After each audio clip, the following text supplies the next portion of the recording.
وبه نستعين أما بعد فقد قال رسول الله صلى الله عليه وسلم من صام رمضان وأتبعه ستا من شوال كان كصوم الدهر صدق الله العظيم.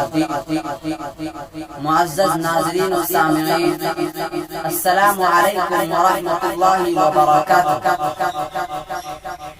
میں اس وقت آپ حضرات کے سامنے شوال کے 6 روزہ کی فضیلت لے کر حاضر ہوا.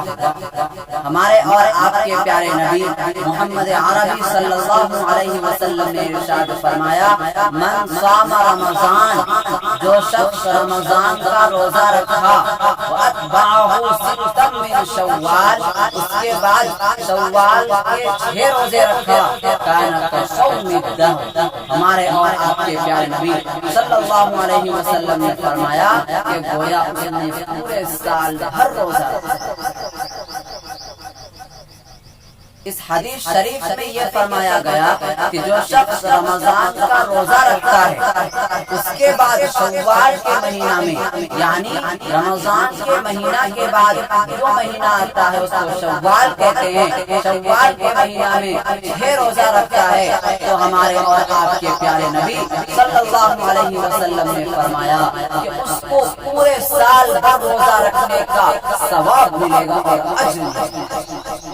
معزز ناظرین، اتنا بڑا رسپانس ہمیں مل رہا ہے کہ روزہ کتنا، روزہ صرف اور صرف 36 پورا ملا کر رمضان کے 30 روزے اور شوال کے 6 روزے، صرف 36 روزے رکھنے کے بدلہ میں ہمارے پیغمبر صلی اللہ علیہ وسلم نے فرمایا کہ پورے سال بھر روزہ رکھنے کے برابر اس کو ثواب ملے گا.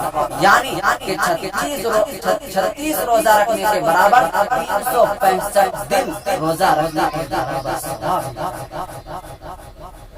رہی یہ بات کہ یہ روزہ ہم لگاتار رکھیں یا فاصلہ در فاصلہ رکھیں، تو آپ کو جس طریقے کی استطاعت، لگاتار رکھنے کی استطاعت ہو تو یہ 6 روزے لگاتار رکھیں.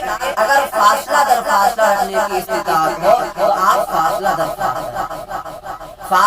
فاصلہ رکھنے پر مفتیان کرام کا یہ فتویٰ ہے کہ یہی افضل ہے. اور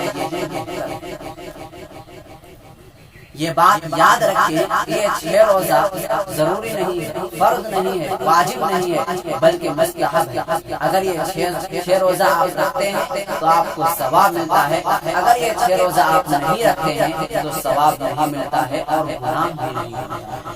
اگر آپ یہ 6 روزہ رکھتے ہیں تو آپ اللہ رب العزت کا شکر بجا لائیے.